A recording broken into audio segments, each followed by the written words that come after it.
let's try to recapitulate what we've learned.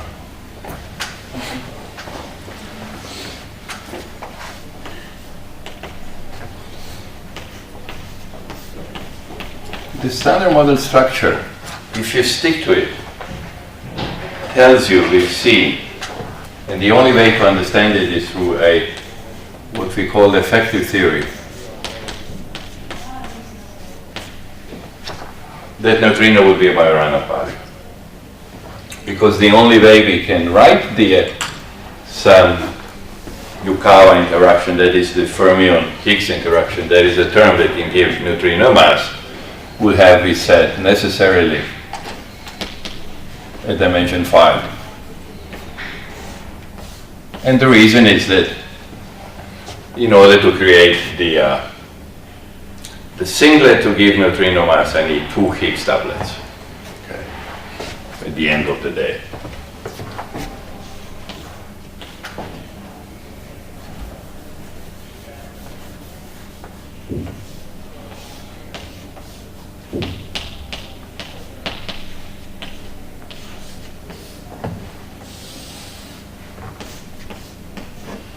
This was our dimension 5 operator, and it told us, it produced a mass term for neutrino.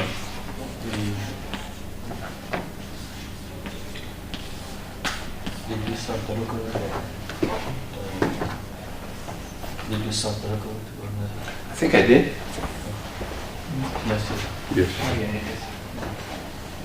Thank you. So we have this effective interaction that it's not very useful because it doesn't leave us with any new physics besides the fact that neutrino could be massive and the fact that it would have to be Majorana. Well, that by itself is useful, we said, but we would like to do better.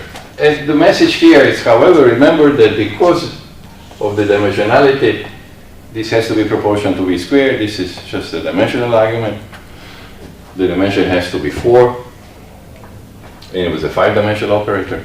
And also the group theory tells you, in order to get neutrino mass, which is effectively delta T3 is 1, a triplet, I need a triplet effectively. And the only way to make a triplet is out of 2 doublets. So those we learned. Then we said, no, we want to do better. We'd like to find a fundamental theory whose dynamic leads to this. The fundamental theory will have a new particles for sure, and in the limit when they're very heavy, we would end up with this effective interaction. And of course there may be many ways of doing it. Is the number finite or infinite? I don't know, I don't even care, right? Because all I have is what happens when I integrate these new fields out. We said one way was sort of to make the model more symmetric. And just the way electron has both chiralities, to introduce here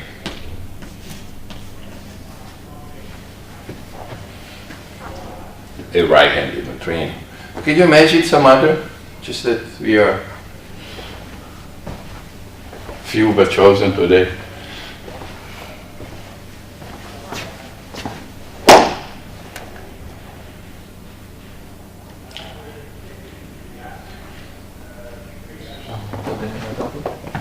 Just checking now. I won't teach this. But you see, the underlying message is neutrino mass is a triplet.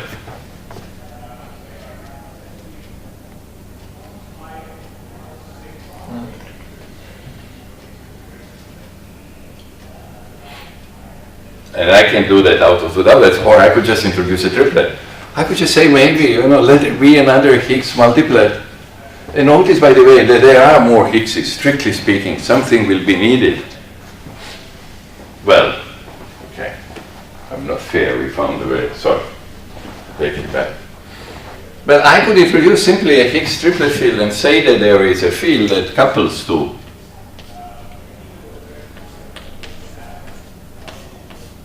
and here is some triplet adjoint representation.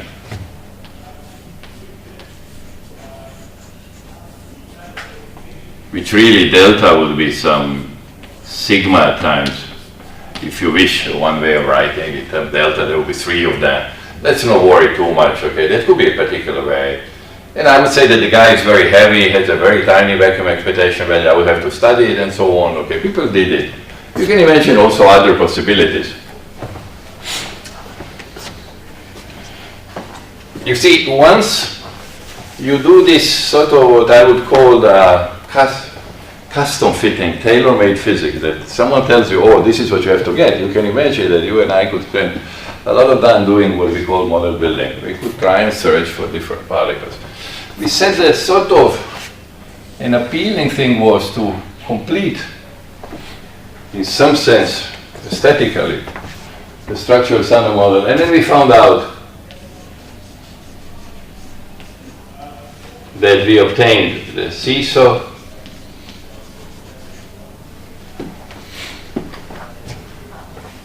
where neutrino mass matrix was given by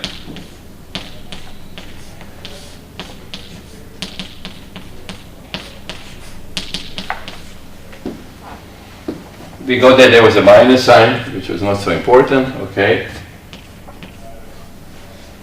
We got that by adding right-handed neutrinos, okay.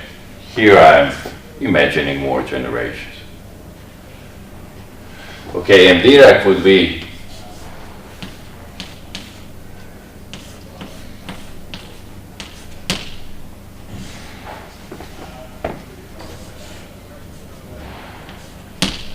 defined like this.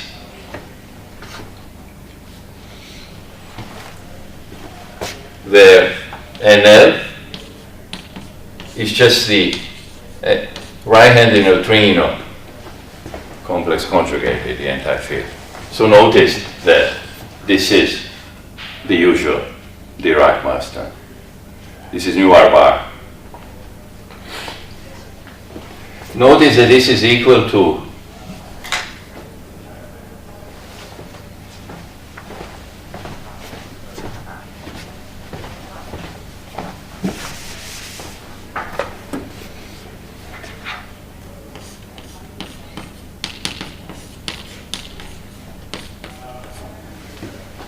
whereas I could stick to the original notation of right-handed neutrinos. This one is much better because that there is a new particle, okay? So it's good to introduce a new name for a new particle I'm imagining to be a heavy state. Notice that this itself is equal to nu Lj C transpose. Oh, I'm sorry. I didn't write this nicely. There should be an index. Nobody, maybe we are still sleepy. There must be an index the way I wrote. It cannot be. I cannot have both the component and the matrix notation. You agree? And this is equal to MDIJ nu Lj transpose C transpose NLI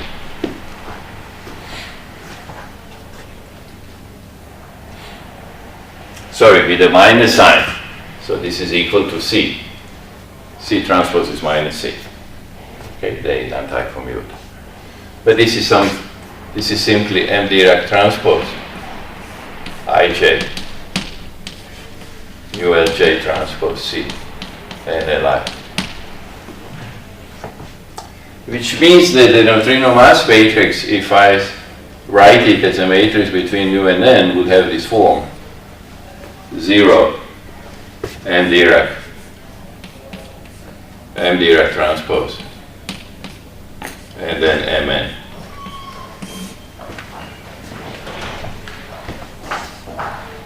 The symmetry properties of my random mass matrix is reflecting the fact that we have Mn M Dirac transpose here that we said already the last time. And this leads to by the way you would do it, you would block diagonalize it, okay? We'll have this as a homework problem or maybe even the final, I'm not sure. It's a fairly straightforward exercise. You block diagonalize first. you eliminate the off-diagonal term, and then you would separately.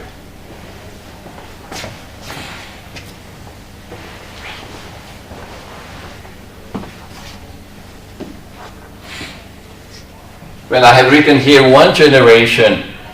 In general, there would be, for more generation I and j, then there would be either I would write here j index, or I would write his sum. Okay, here there is nothing to say. It's trivial. There is, in general, there is a neutrino mass matrix. And then we said it has the same form. If you notice, right? Because M Dirac is Yukawa Dirac times vacuum expectation value, so there is V squared hidden there. And I guess what we will say that Cij over lambda nu is equal to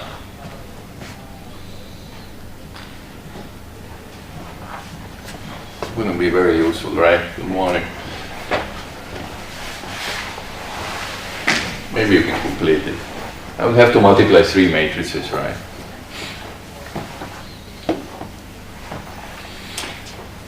So it seemed as if we have sort of achieved more than Weinberg, we felt. Where he wrote this effective operator, just like the only place Fermi did for weak interactions. We sort of feel, oh, but we've done kind of the way he did, and then Glescher and Weinberg and Salam for the standard model. The thing is that I was critical on 3 grounds here. The first, who is this guy N? How do I see it? I also introduced it by Hawk. There was not a D principle. It was not some gauge principle. It was not whatever it is. It's just a desire to have it there. So who is this guy N? How to see it?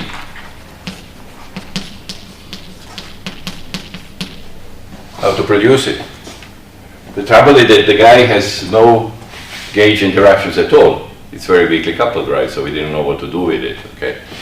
Here you can see in this that there is some mixing, which is sort of we should think of what the order means, okay? But it's obviously of the order of M Dirac over Mn matrix, okay? And that, of course, has to be small, because neutrino mass has to be small.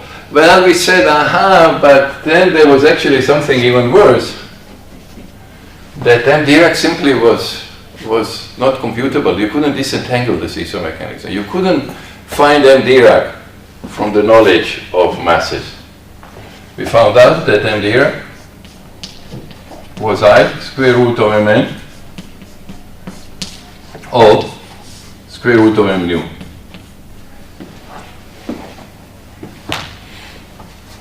A tremendous ambiguity. This is O transpose is 1. O is complex.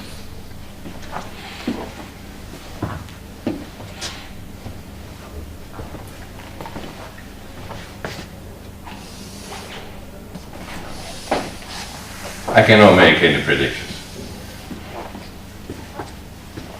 Most important, from our point of view, we being particle physicists, we'd like to be able to produce this guy and to study its properties. And therefore, in that sense, you see, what we wanna know is the origin of neutrino mass. We want to be sure that it has some Higgs origin.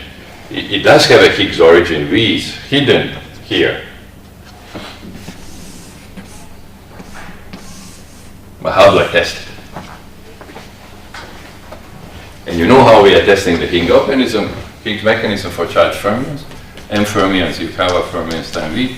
So once I know the fermion mass, I produce the Higgs, calculate, and that's proportional to Yukawa fermion square, which is proportional to M fermion square. So I can decide what the branching ratio is knowing the mass, okay? We need to have an analog. And then here is our profound problem. So we said, instead of just doing this ad hoc, a posteriori adding a particle, let's try to find a theory that to have a rationale for the existence of right-handed neutrino, the reason that red, and here, any question here, okay? This, once again, a short summary of this.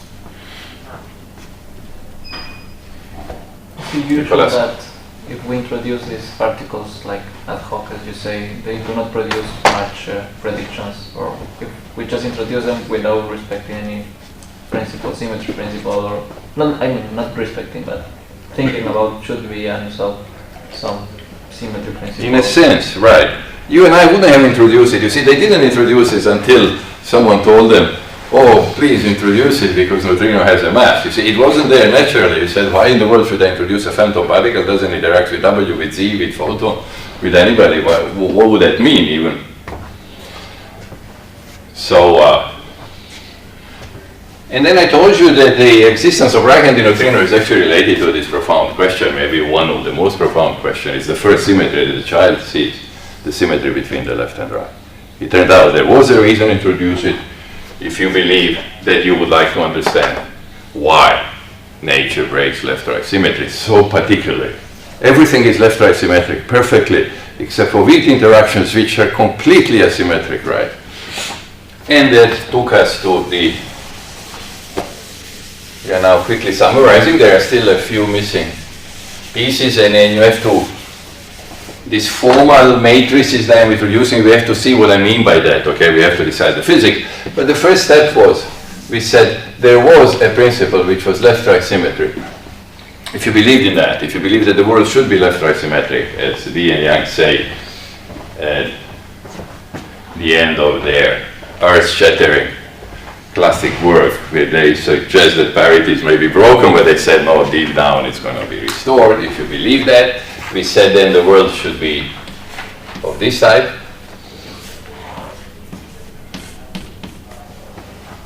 Once you see this is an example of a theory. Okay, remember what we said in the standard model. You accepted someone's suggestion that you should gauge weak interactions. And then everything was fixed for you. There was no model building whatsoever. Just by saying this, you are now making a series of predictions, okay? The first one is there must be a right-handed neutrino. And I can answer Nicolas's question, how many of them? This must be done generation by generation, otherwise there will be no SU. There will be no gauge principle respected here. Okay.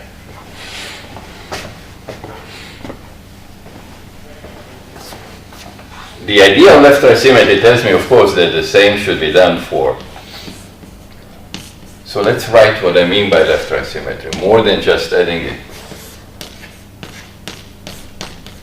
And I know, of course, that generationally we have the same complete repetition between 1, 2, 3. So it has to be here also. Okay. The minimal left-right symmetric theory tells you. So what happened? Number one, now I know why there is a right-handed neutrino. It's just the analog of the left-handed one. We put U and D in the right hand W. Do we still have a violation of parity in the weak interaction for Yes. Yes, because these guys interact with WL and these guys with WR. Yes. And the mass of WR, let me call it MR, is much bigger than ML. It's a fact. Of course, you would have to account for that. It's not that everything comes out of your theory, okay? Remember, the beginning of a new theory is accepting the whatever the old theory tells you and then seeing whether you can come up with new predictions. So this, I will achieve it through spontaneous symmetry breaking, but of course I will achieve it because I'm told to do it. It happens naturally, Joe. I'll give you a hint. The reason I'm going on is not so much to study the details of the theory, it's to show you what I mean when I say probing the origin of neutrino mass. You will see in a few minutes and maybe. So again here the same. WL here, WR. So the important thing, how do I produce N? Is produced through WR.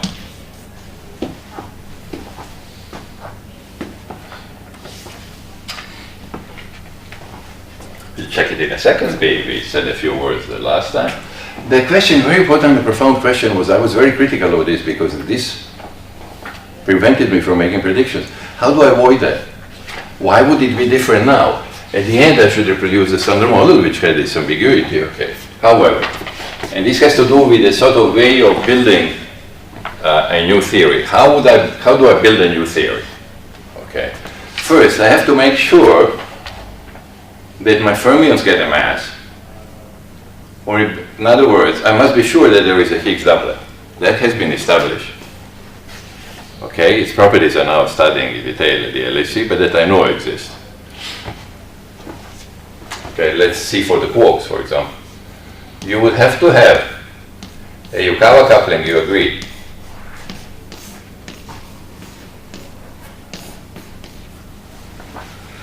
I mean, for quarks, there is no ambiguity, Majorana or Dirac. It has to have this form. Notice that it tells me immediately who this guy is. The analog of the Weinberg-Salam Higgs lives here. I must have a Yukawa coupling between left and right.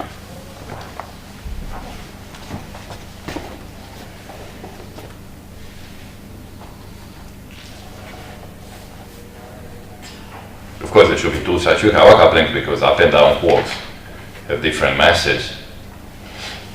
Can you tell me something about phi? Well, we can see immediately phi transforms like this. UL dagger?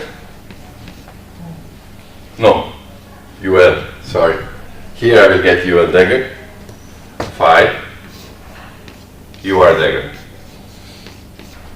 Where I'm saying that UD left-right transforms as U, left-right, UD, left-right. These are my two different SU2, right? The gauge group was SU2 plus SU2.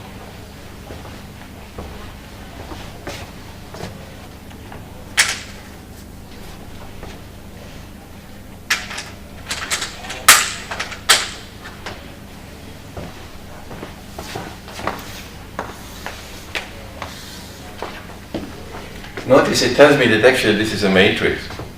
This is a 2 times 2 matrix. This is not, it transforms both on left and on right. You know how we call this? It's not a very profound name, a bidoublet. It's a doublet under left and the doublet under right, or anti-doublet. So this is called a bidoublet.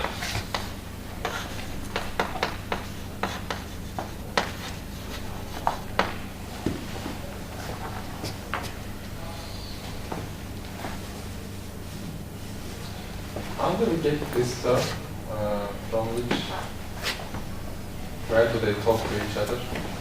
Let's erase Weinberg. We don't need this anymore. We've learned whatever happens will end up being along the lines. Well, remember, I have my, when I write down this structure, I'm specifying the gauge interactions, right? The covariant derivatives are hidden here, because the covariant derivative in this series, d mu minus I, Ta, A mu A, left minus Ig, Ta, right, A mu right, and so on, right? These are the left and right doublets. There is U1 and so on. Then I specify I say, aha, these are Pauli matrices acting here. Okay. So I read off from saying this, which is equivalent to saying this. So now, I have to write the Yukawa interaction.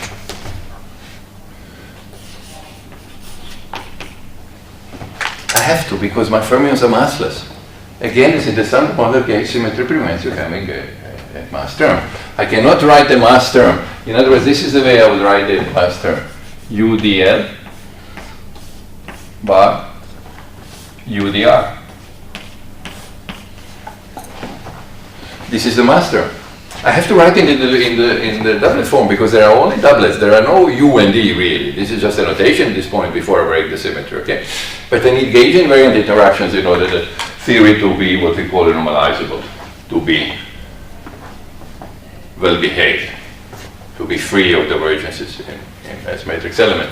So how did you do it in the standard model? Okay, we are repeating the exercise. We are once again teaching ourselves how to understand the masses in a whatever gauge theory. I have a now new gauge theory.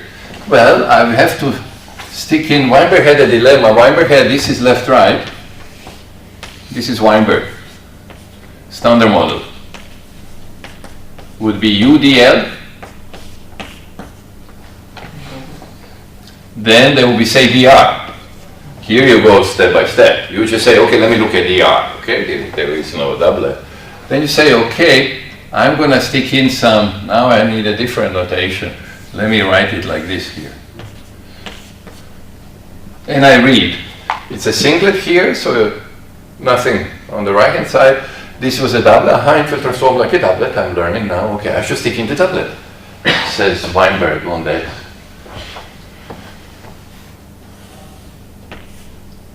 So I'm saying here, what do I have to do? I have to stick the guy the way it was done here. And it has to be a doublet on the left, just the way it was in the standard model. But it has to be doublet on the right, because there is no difference between left and right. Now there is no difference. At this point, you know, they are all massless, WR and WR. At this point, they have symmetric still. Okay. You said that there could be two Higgs particles. Precisely, there are two Higgs doublets inside. Well, you can think of the following. How did I go on here?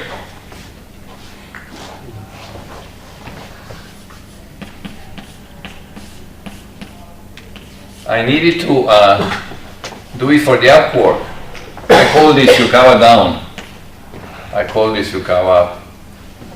I put phi tilde. In the standard model, it was enough to have one and the same Higgs field. And that way you would have, now obviously I will need two Higgs doublets. I need two couplings. So this cannot be sufficient. If there was only this, there would be just one Yukawa coupling. And I will have the same properties of the up and down quark, okay? So that means that there is here also, besides phi, there is also phi tilde. We should be different. There must be two such couplings. In other words, phi should contain two different doublets. Phi should be something like this. Phi tilde phi. A combination of two doublets. The two different ones. Because I need two different Yukawa couplings. Why do we need it? Can't we embed in this matrix the two different? Well, you could say, why don't you use the same phi tilde and phi? But then phi tilde would be basically the same field. And you would end up with the same Yukawa coupling. You see that what the left-right symmetry would do, it would force you to have, it would unify up and down quark, because there is no difference between your up and down quark, and you would make a beautiful prediction, killed by the ugly effects of nature, that the up and down quark makes things should be the same in masses and so on. And that's what you don't like. This is one of the things when the minimal, the very minimal,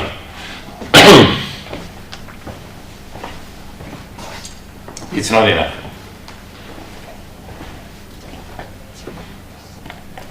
You can imagine that we tried with this, of course, but it's a glance is needed to tell you they will not be sufficient. Okay, I don't want to unify quarks. They are different. They are badly different. The masses of up and down quark, as you know, this atom is enormous, and then of course the mixes are completely different. This is why we have CKM. This was very important. Keep always in mind that VCKM is UL up dagger, UL down. This was our definition. We're there to be the same. There will not be mixings in the quark sector. Okay, we will have degenerate up and down degeneracy, and so on and so forth. Okay. It wouldn't correspond to nature.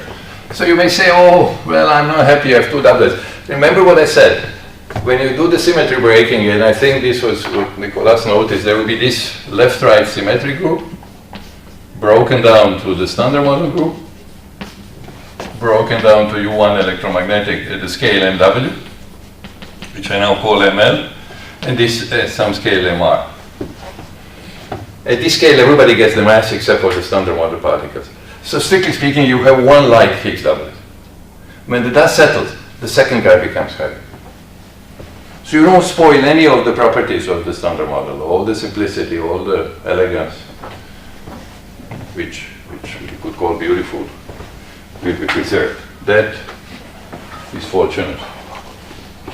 But notice, let me just look at one particular interaction here. I need to write the, and let's call this Yukawa. How would this look like? This would be UDR, Yukawa. We can imagine more generations, so this is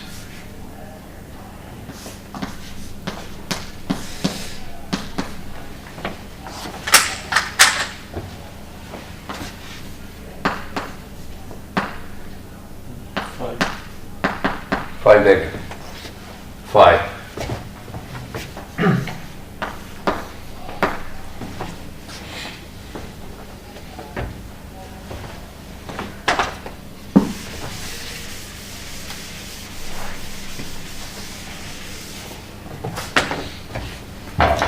Giving you a little flavor, you can watch this in a sort of relaxed manner, but would love you to appreciate the effort that goes into creating a new theory. It's not that hard, except in the beginning you're in the dark. Once you understand what is going on, you see, once you sort of figure out the group theory, it's not that hard. I repeat what I did before. Okay. In that sense, you know, our road was paved by the masters. But remember, phi transforms like this. Under the G left-right group. Agree? What about under left-right symmetry? Under left-right symmetry. Well, under left-right symmetry, UL goes into UR. So notice that phi goes into phi dagger. There is a left-right symmetry built in here. I said I would like to imagine that deep down the world is left-right symmetric and that the symmetry is broken spontaneously.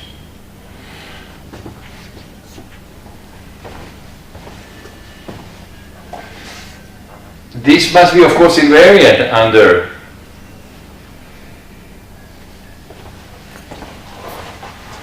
this implies that Yukawa dagger must be equal to Yukawa.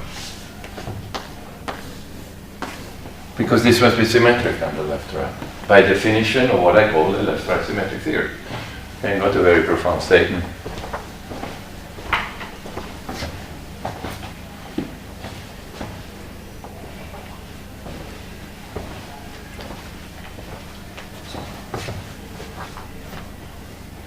So the message of the we'll have, because we have you didn't understand. We will have a new Higgs, or we just will have the same one, but at lower energies we will have the same Higgs. There is another Higgs doublet, but it's quite heavy, and then of course eventually LHC or someone should see it, yes. But you and I, at lab, we would see only that doublet. Well, that I can outline in a second. Okay, I want to establish this. I want to show you how U symmetries, okay, the new theory that you will build will always have some extra predictions that will reflect on your low energy physics. In other words, remember what we said in the standard model, it was irrelevant what the right-handed rotations were. The right-handed fermions didn't have any weak interactions. W only coupled to left-handed. So there was no mixing and so on. So Whether the mass matrix was Hermitian or not, or whatever, it's completely irrelevant because the right-handed didn't matter.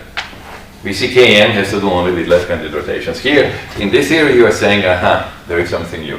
Why? There are new interactions through the WR. They will be probing the right-handed sector. Now you are connecting. You are actually saying something to the experimentalists. Notice, by the fact that the mass matrix from here is Hermitian,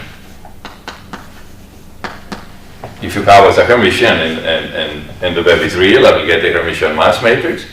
Therefore, I should conclude that the quark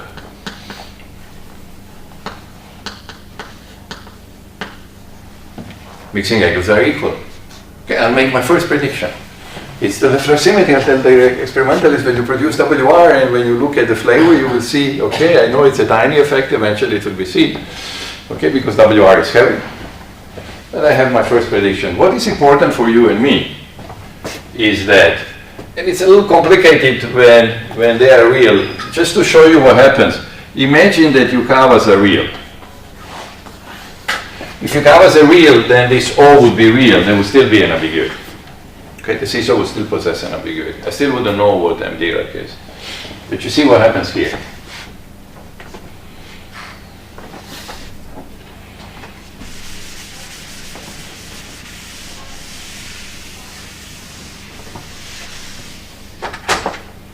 That means that if I repeat this for the quarks, if I repeat this what I've written for the quarks, if I repeat for leptons, I will conclude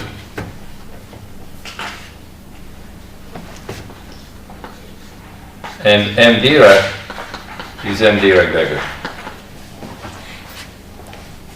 In terms of leptons, this is what we call M Dirac, right? The mass term between left and right. Let's call M Dirac by definition. So therefore, unlike the situation in the standard model, when this was an arbitrary matrix, it becomes Hermitian. And whereas it's a little complicated to see, actually it's quite complicated, and it took us a lot of time. With Vladimir Tejo, we worked on this for a long time to work out the consequences. I don't want to bug you why it got so complicated. But just take the real case to appreciate that. So in the real case, okay, I can slow down. Please make sure that you follow this.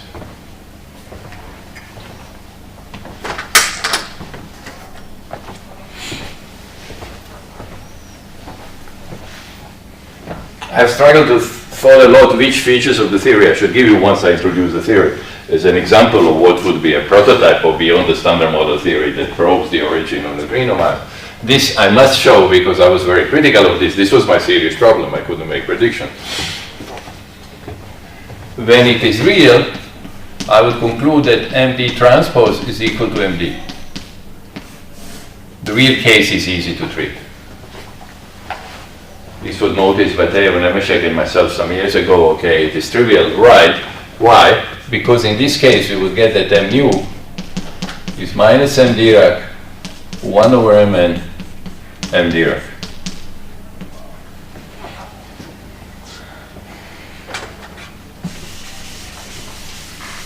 I'm suspecting because of this that O will be fixed. Notice how also even this, we didn't notice immediately. Okay, remember Nemeshek and I struggle. It's funny when you are in the dark in the beginning. This is embarrassingly trivial now. Let's divide the left and right hand side by 1 over Mn. What will I get? I will get 1 over Mn M Dirac squared.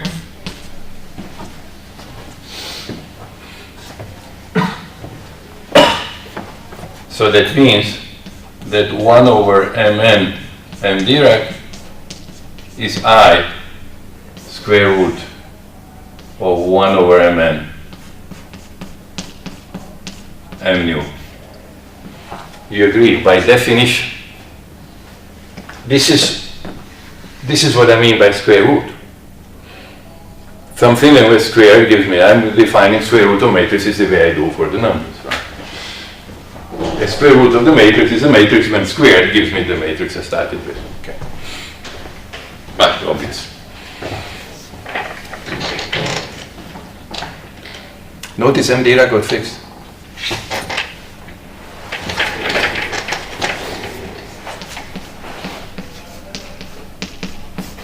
it's I, sorry, Mn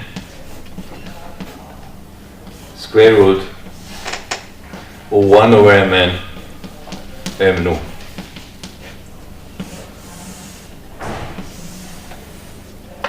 In general, of course, this cannot enter inside, okay? This is, sometimes it can, sometimes it can, and you know, these are square root of matrices. But we are finding out that M Dirac is actually predicted. Once you give me M nu and Mn, if you can, I'll tell you what M Dirac is.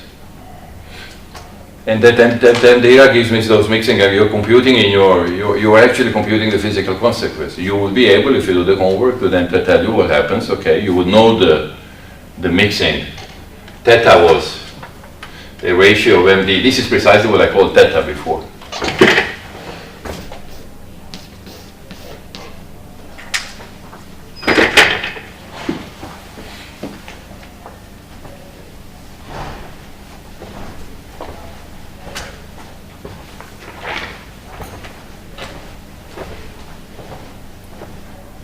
This solves the problem.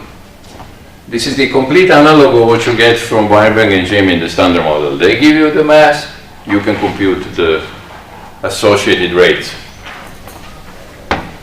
You give, or I give you, it's even better to say, Mn in M nu, and I have to tell you what I mean by giving you that, okay? We'll have to spend a few words. That is the crux of the neutrino physics probing M nu. I don't know how much I'll manage today, probably that will be done on Wednesday. So, bottom line, if for somehow I know Mn and M nu, I will know M there. So what happened? The theory does a number of things. First, gives us the reason of existence of right-handed neutrino. And remember, historically, it came much before neutrino mass. Actually, it was considered problematic, and this was considered a curse, the fact that the theory predicted neutrino mass because neutrino was massless. So it has something prophetic. But whether you appreciate it or not, it's more important that it tells us that the right-handed neutrino must exist. It tells us that it's a particle that will couple to WR. So I will be able to produce it in the machine like LHC. And more important, or equally important, it gives me then MD, and now I can go on and predict, I can really see that neutrino got the mass through this, because how in the world I know that neutrino got the mass through this? I'm telling you, beautiful, no, give me Mn, etc., and I'll tell you neutrino gets a mass. But the understanding of that comes in being able to disentangle it. I'm making a predictions. If M nu really gets the mass from that, and I put this number inside, I should get correct decay rates of N. The heavy neutral guy, you are computing this, you will be computing this week. There's a lot of physics to learn there. A lot of physics, various limits that I'm asking you to do. There is lepton number violation, there are various limits of SU2 symmetry being, restored and so on. You will learn a lot by computing that, by thinking about it. And I told you, remember, if you have a problem, I say you can't compute the 3-body decay. Just do the analogy with muon decay. Muon decay can be done in the limit when electron is massless. It's a little messy 3-body decay. It can be done. It's a little long. If it takes too much time. But try. If it takes too much time, just by analogy. You know how muon decays, so you know it by analogy what this will decay. Okay. I'm almost done here.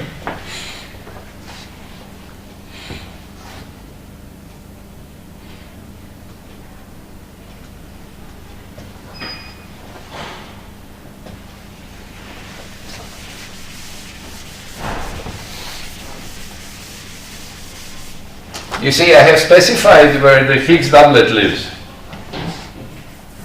I didn't, of course, specify the new Higgs. How do I mention spontaneous symmetry breaking? Well, there must be a new Higgs. And that achieve what I achieve, so at the scale MR, there is a new Higgs. And because of the symmetry being left-right symmetric, there will be actually two such Higgs multiplets. Let me call it delta L and delta R. I don't know what they are a priori.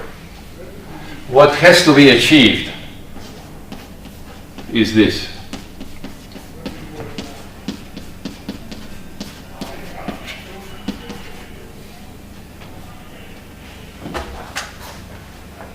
And only if you had questions and if you, some of you were interested, I will let you read and so on. It's not so important. This can happen naturally.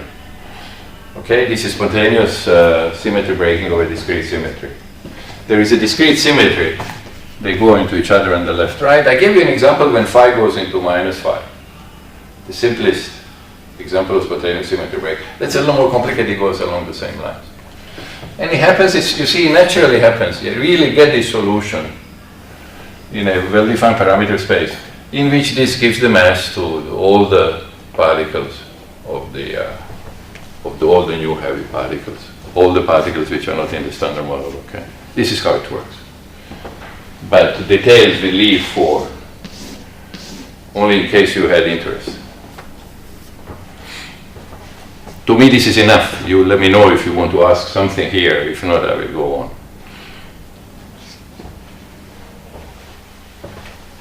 What happens except neutrinos, right-handed neutrinos, or particle N? Are there any other particle who gets mass through this first breaking of symmetry? Well, what happens at the first stage, you see, when I call this MR, obviously who will get the mass will be WR. Obviously, because this guy, you see by notation, that means this guy is a multiplet of delta L, and I can tell you the secret if you wish. They are triplets. In order for the theory to work, they end up being triplet, not doublets, on the standard model. It's not so important. What answers your question, okay, would be the following. They surely will get a mass, ZR. Remember another doublet, let me call it phi 2. That's nice. That's how this immediately splits the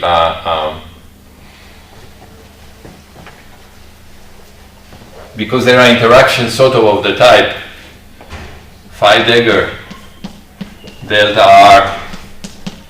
R phi with this phi doublet and delta L. So when this guy gets the wave, it sort of splits the second doublet. So now I'm pretty happy. I got rid of WR and ZR.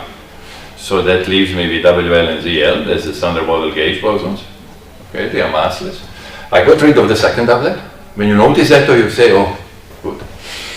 Well, they could have been a second doublet, but it gets messy, okay? The nice properties of the standard model, okay, are all in the single doublet, okay, at low energies.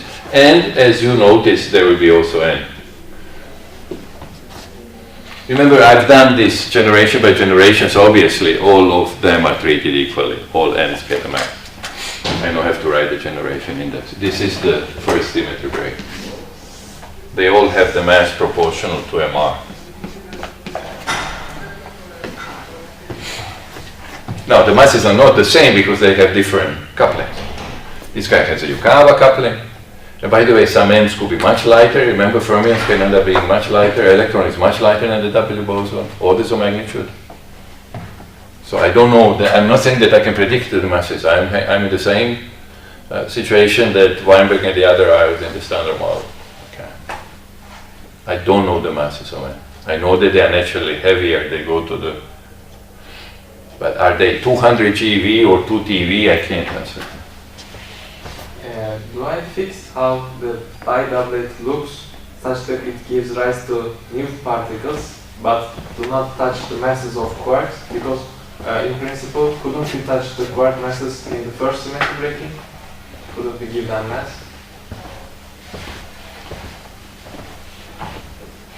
If the guy was not heavy, then the situation would get messy. They wouldn't have the simplicity of the standard model. Maybe that's what you're asking, yes. It is gratifying that it becomes heavy. I didn't write down what happens when I have two Higgs doublets in the standard model. The situation gets a little messy. But we, as you said in the previous lecture, we need to get through the standard model gauge group. So we need to right. But in principle, we could mix quarks and everything. at the level? Well, in principle, this guy, although it is natural for it to be high heavy, it is not necessary. It could have remained light. There is nothing wrong in the standard model to have two Higgs doublets. That is consistent with all the symmetries. Once you introduce them, they could be both light. When you have two Higgs doublets, I didn't want to even write that. Okay, there is a lot of study on two Higgs doublet model. Okay, situation is very murky. People are still writing paper. Of course, motivation goes down every day more and more as they are not finding it. But if we have some time, we need to explode it.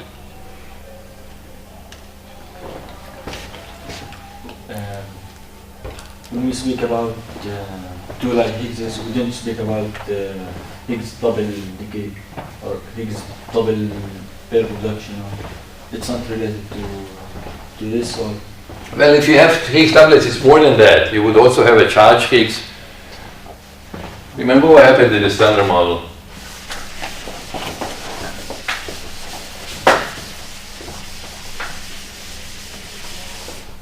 In the standard model, I managed to write by rotation this in this form. If there is another doublet, phi prime, call it, then the charge guy would remain, and so on. And there will be V prime plus H prime plus E, some call it G prime. It's a mess. You have a plethora of new particles. There are more couplings and so on. There are more Yukawa couplings. It's a mess. I bet anything that there is only one Higgs doublet from laziness. And I'm very happy the theory that I loved and some other theories that actually the interesting example would be the minimal supersymmetric standard model, but this is not the time, neither the place nor the time to talk about that. I would love to tell you a little later what happens there. It's a nice question in any theory beyond what happens. When we speak, it's not related to such diagrams, right? To the Higgs double production or Higgs. Well, the Higgs will be produced the same way it was produced. There is no sense of talking of Higgs. There are more Higgses. You don't really say Higgs. Now you have two Higgs neutral guys, and then you have one pseudo neutral or pseudo scalar. You have two scalars, and you have a charged particle. Okay, so you have two. But Higgs is produced the same way that Higgs is produced. The neutral guys would keep being produced the same way. Gluon fusion, whatever it is, the neutral guy. The charge guys get produced directly through the charge interactions. The charge guy, you produce it pairwise immediately through the photon, okay? Which you couldn't produce the Higgs. The reason we struggled so much to produce the Higgs, remember the couplings to the light fermions are very small. And it doesn't couple to the photon directly.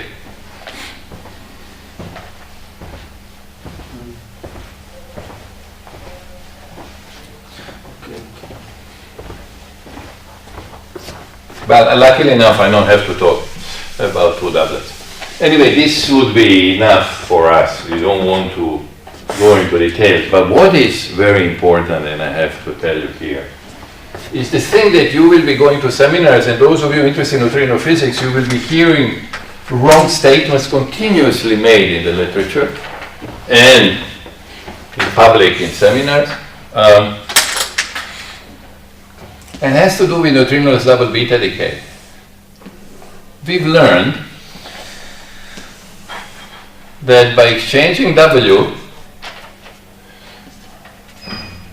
the neutrino-less double beta decay, when two down quarks produce two up quarks with two electrons to conserve charge, this can go through neutrino Majorana mass, and we could depict it like this to emphasize that this goes to M neutrino Majorana. The fact that this goes to neutrino Majorana mass prompts people saying that neutrino's double beta decay is a probe of neutrino Majorana mass. They say, if you see this process, you will prove the neutrino is Majorana. You will be directly measuring neutrino Majorana mass. Remember, this was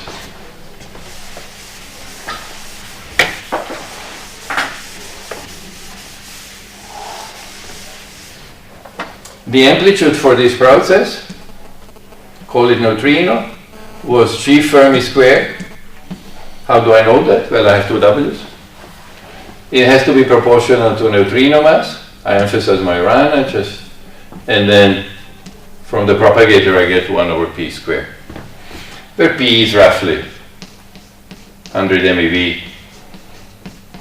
In the nuclei, the people are looking at like germanium decaying into selenium and 2 electrons. This is very interesting. People to this day say that this is a probe of neutrinos double beta decay, although in 1958, Goldhaber,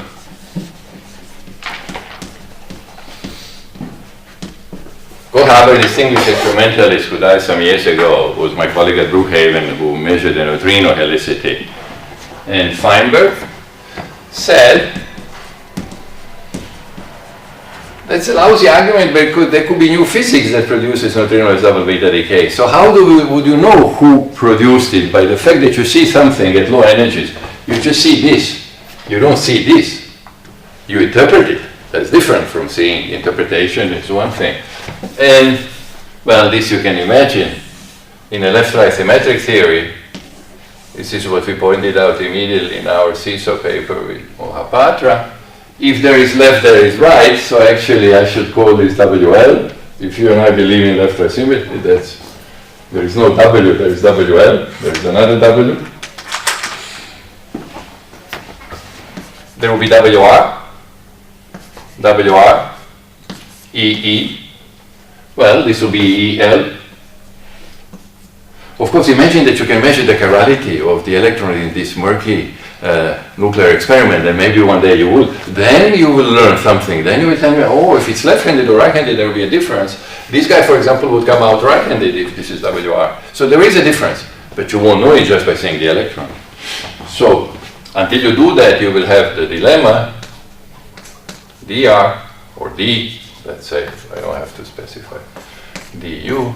And this is now going through n, not through neutrino, through its master. By the way, this is 1 over MWL to the 4th. There is also G, but scale.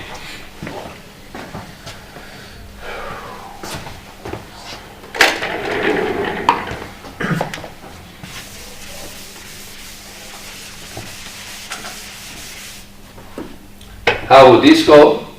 So call this A nu, this will be AN, will be proportional 1 over MR to the 4th. Now the propagator would be Mn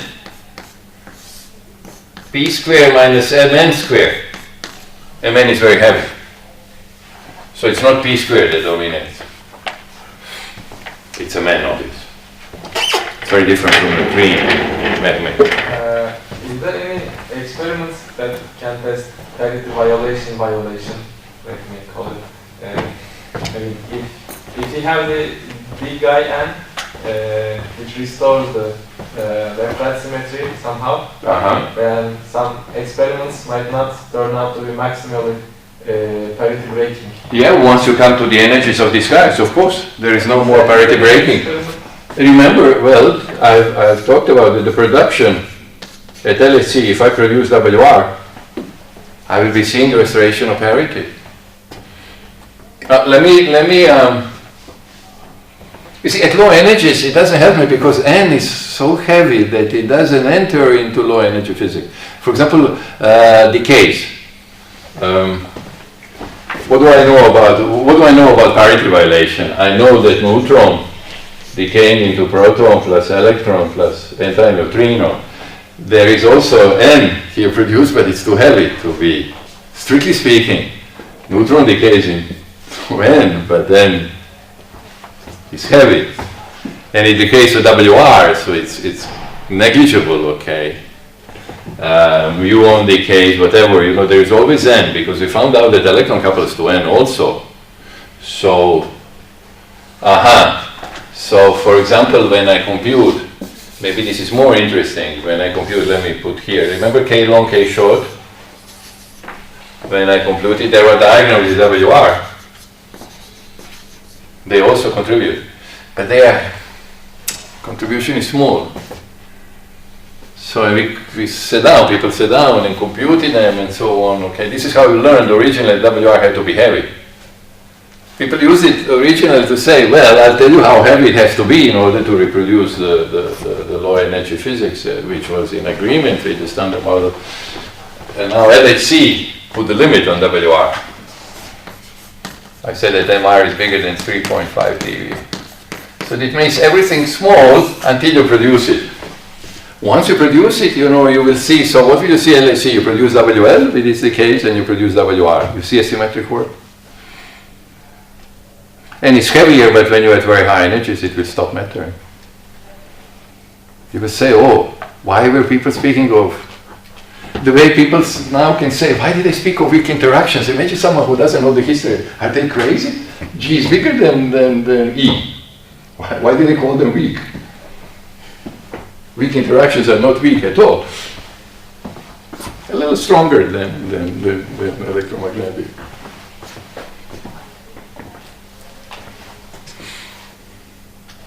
Okay, the beauty, of course, when something takes you into well-defined physics or beyond the standard model, and this is what the best that can happen to you if you don't just do particles and so on, that you have to rethink everything, the way you are asking questions. You see how much you suddenly, the thing you thought you understood, this is what surprises one. It's not you students, it's us doing research. I'm surprised to what degree when we have to reproduce data, we have to go back to re-understanding what we thought was clear. So you see, I will not know, because if MR is astronomically heavy, of course this will dominate. But if MR, I put the numbers here, let's just do it to understand what is happening. GF squared is 10 to the minus 10. I'll put everything in GV.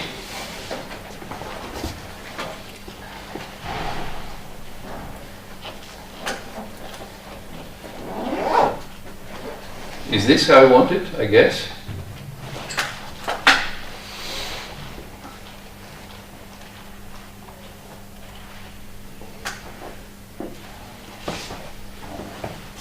P is 10 to the minus 1 GeV.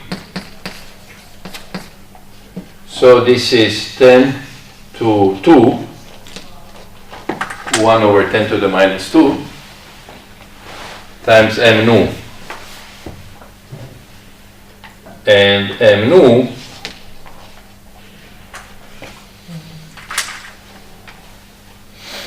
is what? Is about, say, 10 to the 1 minus 1 electron volt. We are getting there.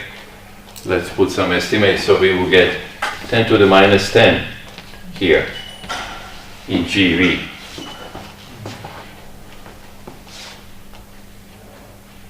Right?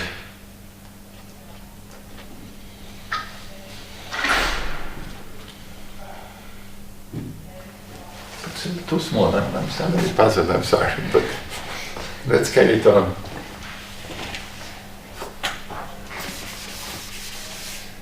So if MR would be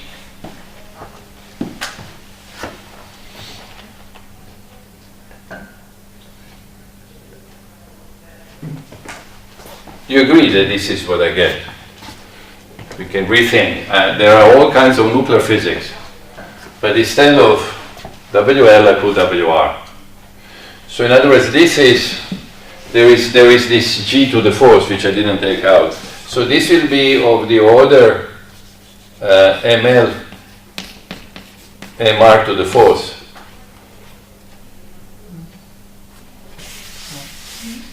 Well, let's put the numbers instead. MR, let's take what? Say 10 TeV. That's 10 to the 4. Right? GeV. To the fourth powers, this is 10 to the minus 16. If I put Mn at the order of, say, TeV, just to get a feeling, there will be another 10 to the minus 3. And there is, of course, the gauge coupling, which I cheated, which is G to the fourth and so on. It's G squared, and that's another maybe factor of 10 to the minus 2, which I didn't write. Well, maybe it's okay. I was very careless here. Okay, I should put the factors here. I'm getting a number which is similar. So in other words, and this is true in general, very important generic statement that they made in 1958, and it's strange that people keep repeating it, that neutrinos double beta decay comes from new physics. And you won't know it. So in other words, seeing neutrinos double beta decay doesn't tell you anything about neutrino mass. Maybe neutrino at the end is more Dirac, or maybe this Majorana mass is very small.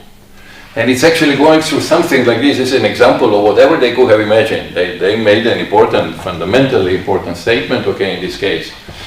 And what is interesting, notice, that if you increase above the 10 TeV, you will start to get too small of a number. If you go to 100 TeV, this will become too small. There is a deep connection between LHC and neutrinos double beta decay.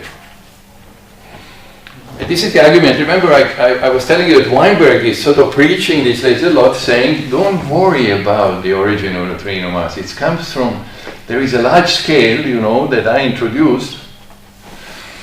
In other words, he will tell you, oh, this is beautiful. Yeah, Goran, he will tell you. He used to cite this left trisymetric theory a lot. He will say, oh, I'm sure I can hear him saying, this is beautiful, but I'm sure that MR is very large. Okay? Possible. I don't know why we should have prejudices, okay? So I would say let's be open-minded, but more important, if they see neutrinos double beta decay tomorrow, you have to rethink everything because it will come from there, but it will come from here. What is new? If it comes from here, then I should make connections from LHC, and this was a thesis of Teo. Okay, we actually wrote a very beautiful thesis on the subject, showing, and some of the details actually, there were a number of us working. My other PhD student, Juan Carlos Vasquez, did a lot of phonological study later on. But in particular, this connection between neutrinos double beta decay and LHC is being beautifully done in the thesis of Teo. That, in other words, if I go to LHC and I will measure these masses or mass matrices, I will be able to make prediction for neutrinos double beta decay. And therefore we have yet another test, or what I mean by probing the origin. Okay. This becomes good physics when you can correlate different phenomena that seem completely disjoint.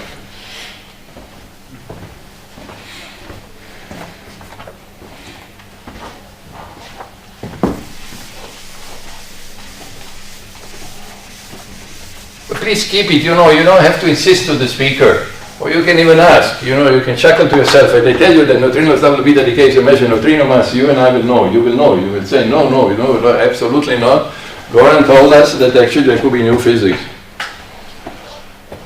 And you better be careful to somehow disentangle this, okay? And it's going to be very hard in, what I want to tell you, at the LHC, the claim is at the LHC, there was a nice paper by Ferrari and company in 2000, recent years, Tao Han, who is doing a lot of collider physics, claimed that you can measure these chiralities at LHC, that it's feasible. It's all a question of knowing who is coming out, a left-handed or a right-handed particle. If I can measure that, I will be probing the deep secrets of nature, but not just by knowing if electron is coming out.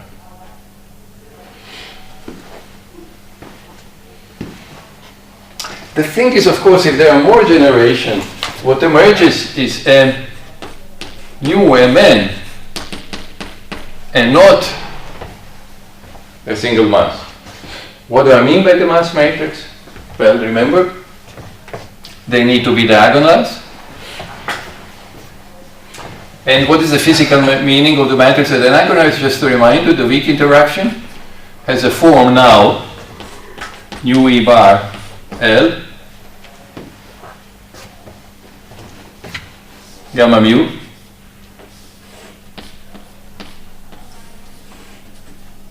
well, why don't I write immediately? I'm sorry, I should write like this.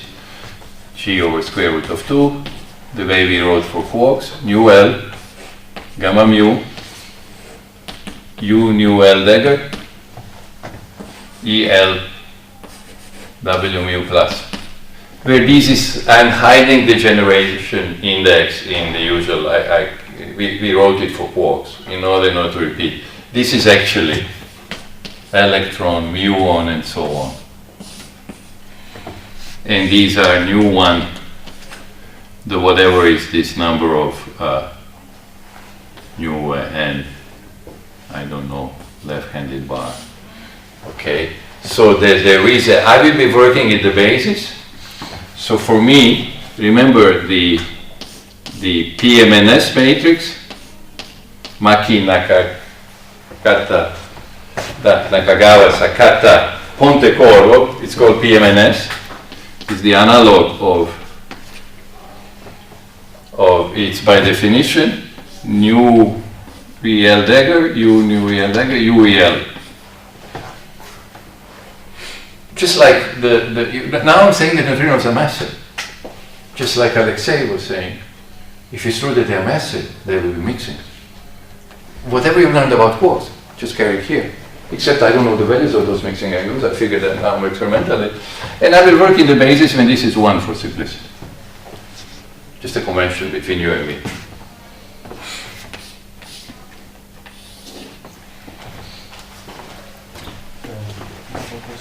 Yes, please. In this diagram, we must have the quarks in the beginning set to be polarized in different directions. Sorry, so in which diagram? In this diagram, because we have to. I don't understand, because D and D will be stationary in the beginning and U. No, I'm saying what you see here is here. These are nuclear physics experiments. This is a nucleus. This is germanium decaying into selenium, something like this. And what you see at the end is a nucleus and 2 electrons.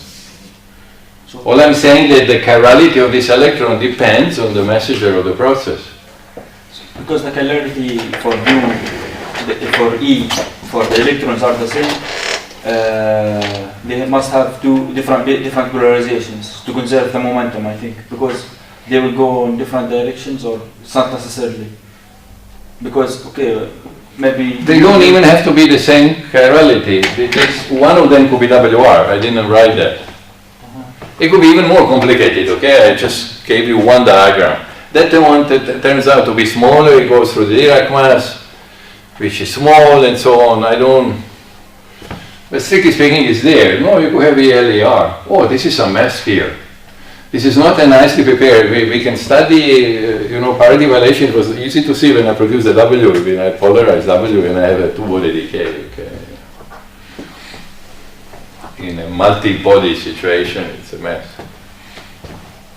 Better not to think about. So what do I mean by that? Well, on the other hand,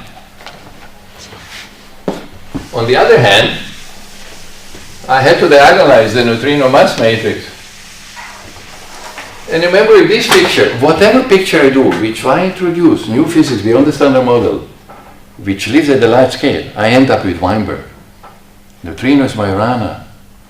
So I'm pretending from now on that I have neutrino. My Rana mass matrix. So we had this.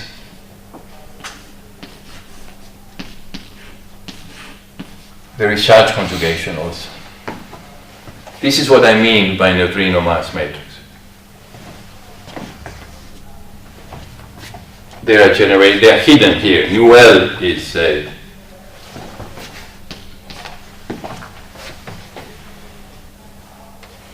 this I can write as nu L transpose, U neutrino, what I call left. Don't write charge conjugation, please. That's just, okay, that's for students. We are now at the higher level.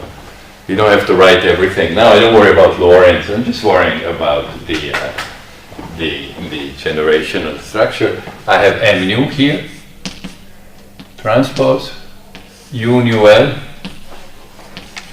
nu L.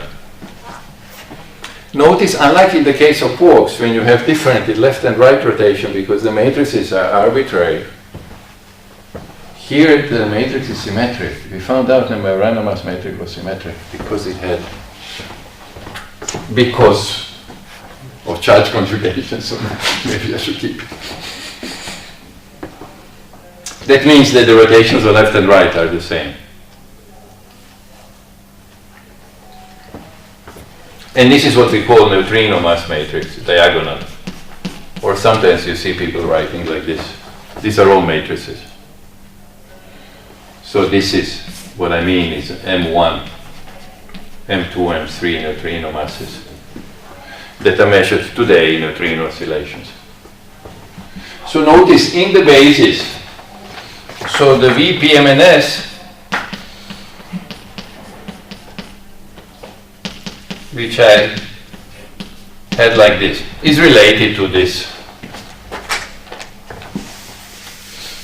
I'm in the basis, let me, U electron left-handed is 1, basis choice.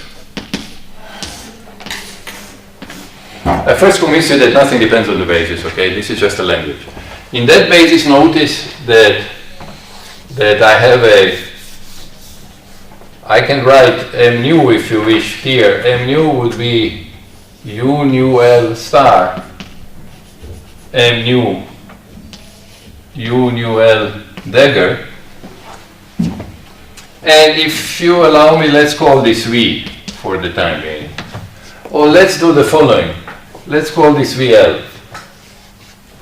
After all, this is, why do I call it VL? Because there will also be a right-handed rotation because there is WR. I have to leave it what I started out, okay.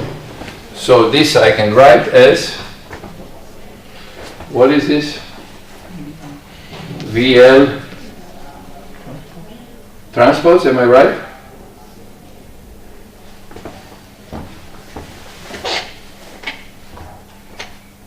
But did I write correctly?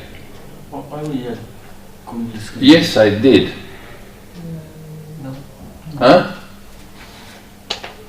Am I? Is this VL transpose? It seems to be.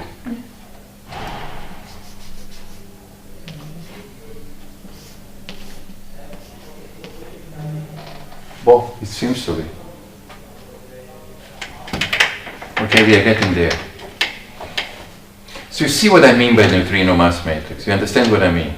I mean precisely the thing that is measured today. Let's just think of light neutrinos. This is what we measure neutrino oscillation. You measure the mixing angles, and you measure the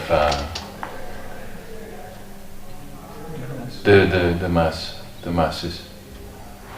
So when I speak of this is convenient, this language, it's convenient to work in this basis. So you have to be careful if someone else is not working in this basis, you make sure that you adjust to the person. You can always go through appropriate gradations, okay? You talk to whoever you talk to. If you have a collaborator, you make sure you work in the same basis.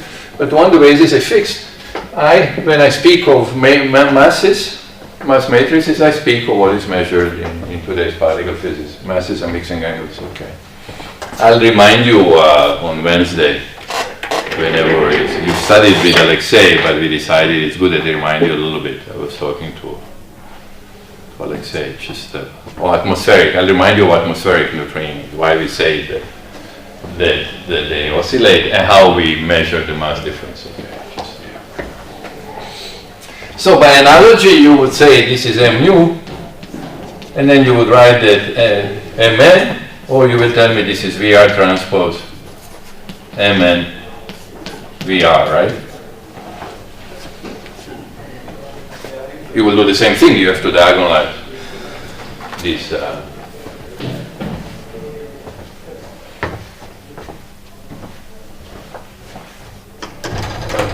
matrices.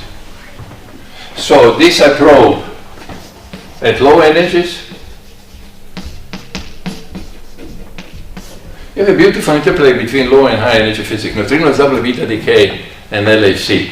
Okay, for example, neutrino oscillations, and we'll talk about it. By the way,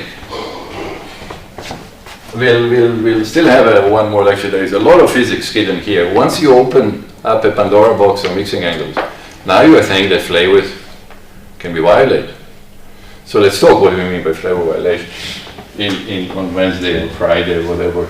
So I measure this at low energies, oscillations. And this I would measure at LHC for a new collider. Because once I produce, remember what we said, once I produce WR, here I produce E and N. But this is precisely what I call VR.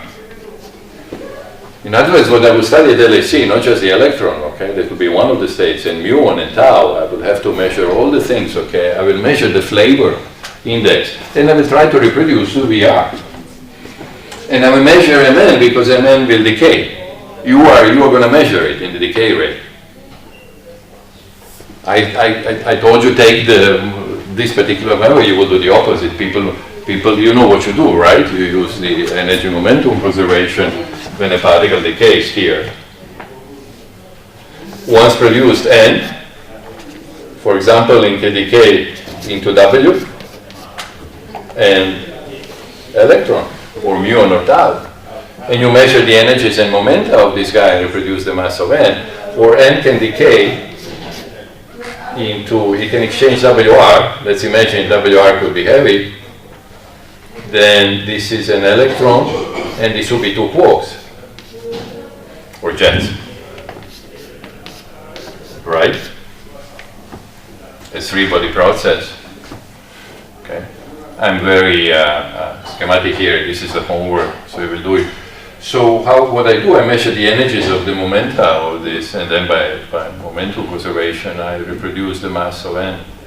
And I look at the flavor distribution, and I check once again. I have this vertex, I have another vertex, and decays, and I have double checks, reproducing, measuring the right-handed mixing matrix. Okay, so we have two parallel tasks.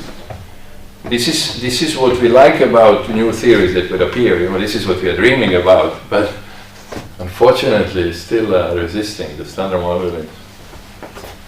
I don't know for how long it makes. Both at low energies, no neutrino double beta decay was observed.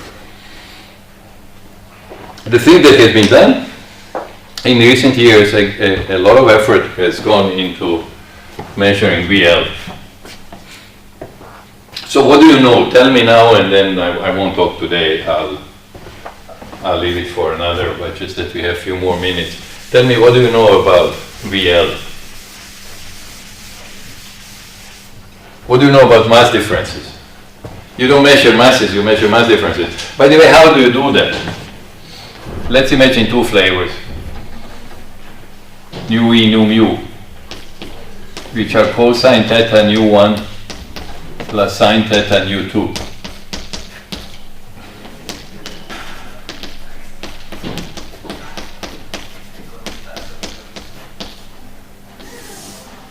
Nu E and nu mu, we call the guys that are coupled to electron in the muon, right? This is the VL is CS minus SC for two generations, right? We said only one Euler angle, right? And the nu E, nu mu, we will call zero subscript for the quarks. We often call them nu E and nu mu because they couple to electron muon. In other words, alpha weak is g over square root of 2 nu E bar gamma mu E plus nu mu bar gamma mu mu. Everything left-handed is g square root of 2 nu 1 nu 2 bar gamma mu VL E mu. This is our notation, okay? I'm sure Alexei used the same notation. Instead of putting subscript 0, we call them nu E and nu mu. Why is this a useful language? Because this is what you produce. For example, in the sun, you produce mu E. In the sun, there is no muon. Muon has decayed a long time ago. In atmospheric neutrinos, do you know what you produce in atmospheric neutrinos? How do you get atmospheric neutrinos? From what? Cosmic rays. From cosmic rays. In cosmic rays, there are pions. Pions decay into? They decay more into muons. So, for example, in an atmospheric thing, what you start with is nu mu. So you have a nicely prepared state, which you call nu mu. In the sun, you start with nu E. So when we talk about oscillation, we say that nu E goes into nu mu. Nothing really oscillates. It's not that nu 1 goes into nu 2. Nu 1 and nu 2 are well-defined particles. It's just that the resolution is high. The mass difference is so small that there is no sense of speaking of a particular state produced. So let's derive the formula without deriving it. He actually did a nice job using the wave packet. What do you want to know? That the probability that one goes to the other must be maximal when the mixing is 45 degrees. And its probability is this. Square. So it is going to be sine square of 2 theta, for sure. It has to be maximal when it's 45 degrees, okay? There is an overall coefficient that I'm not fixing, we could think about that. Then we say that there are oscillations, you get a sine square pattern. Because what is hidden inside is the evolution of the state, okay? But I don't want to now talk about it. It's time to stop. It's just to remind, let's derive it, okay? What I taught you, when the masses are degenerate, there is no mixing really. You can redefine everything. Degenerate methods, I can change that mixing. So this must be proportional to delta m square of neutrino.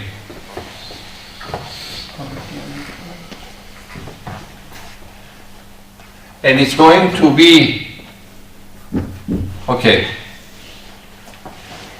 In other words, when neutrino mass goes to 0, the effect should disappear. How in the world, what would be the sense of talking of nu E, nu mu is different from nu 1 and nu 2? They are masses, they are the same particle. But what does it mean that when mass goes to 0? It also means that when energy goes to infinity, the effect should disappear. Now it could be E square and so on, but it must depend on where you are, the oscillation, or how much you. So dimensional arguments and little reasoning reproduce actually correctly. This time we are lucky, except that there is a factor of 4 thing, I think, here. We can remind yourself how you got it. Or try to look back if you wish, because we'll be talking about oscillations, okay? So this is how I measure oscillations, mixing angles, by looking at a particular process. And we are very fortunate that what works with quarks works here. Next neighbor approximation works very well. When you speak of oscillations, you can forget that they are basically, then you have to do it as a small correction.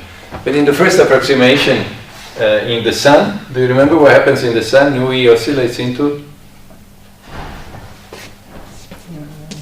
The two neutrino picture works very well. In both cases, you know why? The mass differences are completely separated. It turns out this oscillates into nu mu and this into nu tau. Let me just see if you remember. For the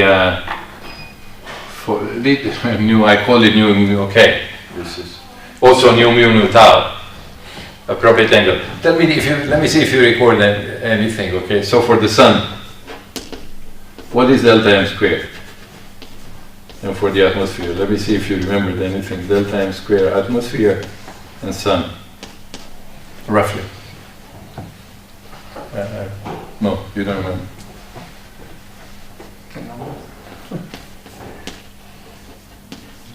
Roughly. The ratio is more 1/30, 1/25, not 1/100, but let me write it like this, roughly. And mixing angle theta, atmospheric, you remember roughly? 45 degrees. This you should remember because it's interesting. He wants to be maximum. I think they like 47 today.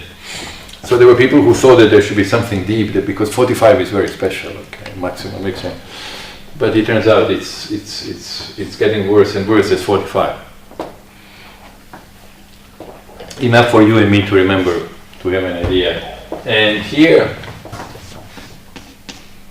I always forget, around 30 degrees, maybe 35. You don't care so much about the numbers, so I can relax with you guys. Right. It seems to me that the numbers are... But you're saying we did physics, you know, we get into maths in school to get away from numbers at the end, right? It all becomes fun when we start using formal algebraic. So you see, because the mass differences are so different, the oscillation proceeds as if just one species is doing the job, okay? We are lucky. So this is what we call very often theta 1, 2. And this is what we call theta 2, 3. People measure, there is theta 1, 3. Still the effect can be included, okay? It was measured some years ago, I'll remind you. Do you know at least that number, what it is, roughly? Okay, I stopped here. Around 10, a little smaller. But you remember? No. No, because I wrote. It's the same next paper approximation, only the numbers are very different. Some people think that this is a deep, profound puzzle, okay, some others think that it's not, that why is quark so different from lepton. At this point though, there is nothing they have in common. They get their masses from, they're separate from each other. So at the point of the standard model, I would say, why should there be? Time to stop. We can have one or two comments. It exactly works how CKM matrices and diagrams. Yes. Except here I cheated a little bit. For example, when I wrote this, the counting of phases, we can just comment on that. When we counted the phases, remember what we did? We changed the phases with the quarks. We said, well, we can have a phase freedom. So 3 for down quarks, 3 for up quarks would be 6. We said 1 is overall. Okay, so that was 3 plus 2, 5. Originally there was 6, so 1 remained. Now here, for example, I can surely change the phases of electrons, of leptons, I'm sorry, charged leptons. Electrons, you see how I call them. E mu et tau we often call electrons to simplify it. They're charged leptons. I can't say leptons because neutrino is a lepton too. But can I change the phase of neutrinos? No, because it's not going from nu to nu bar, it's going to nu to nu.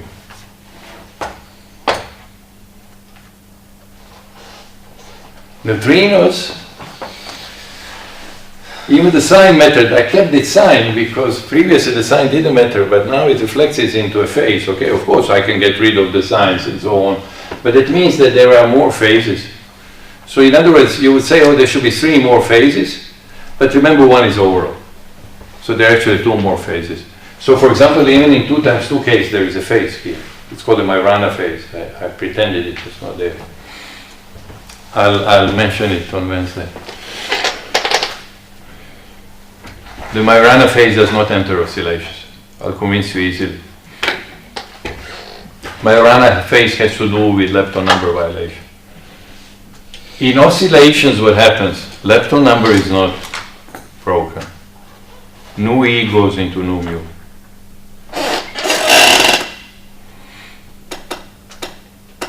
I have one question for you. You can think about for a couple of days. Since I now allow for mixing angles, there should be processes which change leptonic flavor, just like quark flavor. Can you imagine some process? You think of any process that? It's not. Huh? Oscillations, very good. Yes. More. Oscillations between neutrino. What about charged leptons? Can you think about flavor violation in charged leptons?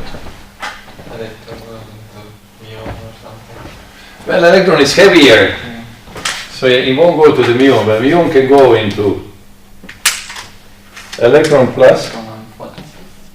Huh? I mean, this is how originally decays, right? This conserves flavor. But it can also decay into E plus photon, for example. This would violate flavor. Do you have any idea how slow this is? Branching ratio?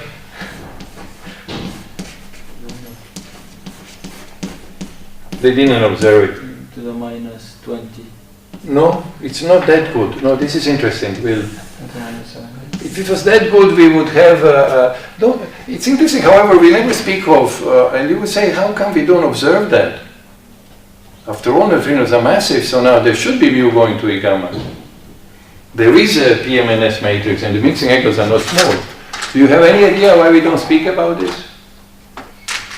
Why in the standard model it is small? In a sense, I can tell you. When you compute the diagram of the loop. Well, without computing. Of course, when you compute, you will learn that it's small, right? But you don't want to sit down and compute something that is very small. If you know in advance that it's very small, you don't have to compute it. It's violate everything in the standard model. So it should be in the standard model does not exist to have different neutrinos. Yes, it does. Neutrinos are massive.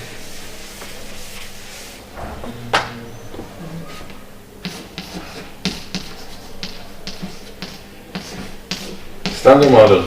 This is non-zero.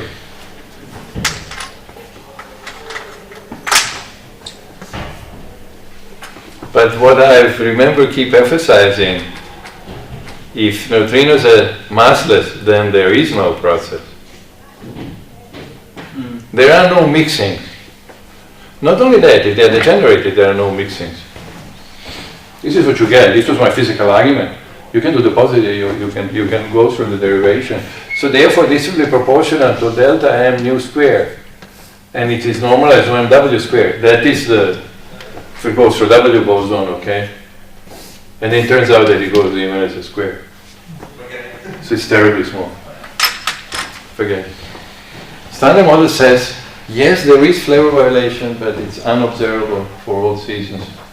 Okay, so we are desperately looking, the whole world is looking for these processes. This would immediately tell us that there is new physics nearby.